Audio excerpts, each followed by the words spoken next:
Dear students, இப்போ chapter 1.3ல 5th sum பார்க்க போறோம். Let f of x equal to 2x plus 5 if x is not equal to 0 ன்னு கொடுத்துட்டாங்க.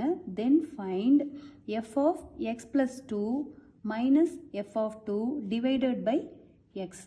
Okay, இப்போ first என்ன சொல்லியிருக்கேன்? Given எடுத்து எழுதிக்கோங்க. Given என்ன? f of x equal to 2x plus 5 கொடுத்திருக்காங்க. x is not equal to 0 கொடுத்திருக்காங்க. find என்ன கேட்டிருக்காங்க? f of x plus 2 minus f of 2 divided by x equal to என்னன்னு கேட்டிருக்காங்க. ஓகேவா? இப்போ நம்ம இப்படி கேட்டால் நம்ம ஃபஸ்ட் என்ன பண்ணணும்? எக்ஸோட வேல்யூ இந்த ஈக்குவேஷன்னா f of x plus 2 f of 2 இதெல்லாம் தனித்தனியாக கண்டுபிடிச்சிட்டு ஒன்றா சப்ஸ்டியூட் பண்ண போகிறோம். ஓகே, இப்போ ஃபஸ்ட்டு நான் என்ன பண்ண போகிறேன்னா f of x plus 2 கண்டுபிடிக்க போகிறேன். வேறஸ் எக்ஸ் எங்கெல்லாம் வருதோ அங்கெல்லாம் நம்ம x plus 2ன்னு எழுத போகிறோம்.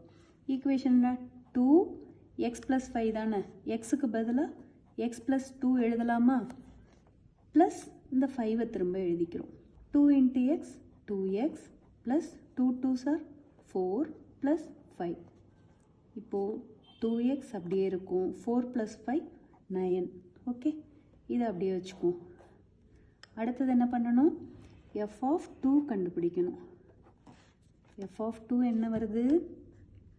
x வர இடத்துலலாம் 2 சப்ஸ்டியூட் பண்ணால் போதும். ஸோ 2x, அப்போ 2xக்கு பதிலாக 2 plus 5 equal to 2 2s are 4 plus 5 equal to 9. இப்போ நம்ம ஈக்குவேஷனில் சப்ஸ்டியூட் பண்ண போகிறோம். ஈக்குவேஷன் என்ன?